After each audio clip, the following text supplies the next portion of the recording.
नमस्कार प्रणाम स्वागत है अपने सबके मिथिला 24/7 पर। हम अनिल झा उपस्थित छी आजुक एकटा मार्मिक खबर के संग और अपने सबके बता दी मैथिली गीतक अमर रचयिता मैथिली पुत्र प्रदीप जी आई हमरा सबके बीच नहीं रहला।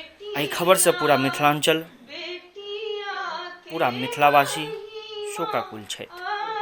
मैथिली पुत्र प्रदीप जी के जन्म दरभंगा जिला के कथवार गाम में भेल छलनि 1936 ईस्वी में और आई 86 वर्ष के उम्र में वो इस शरीर के त्याग दिलथि।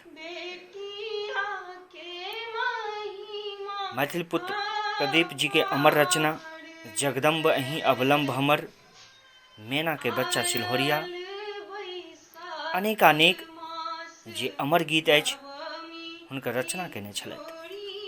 संग अनेकोनेक पोथी के रचना केलथि।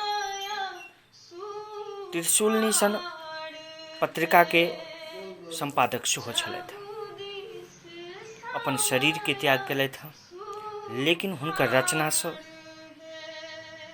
पूरा मिथिला में वो अमर रहता। जाधरि जतऽ कतौ गीत संगीत के नाम एते ओहि में हुनकर नाम लेल जायत।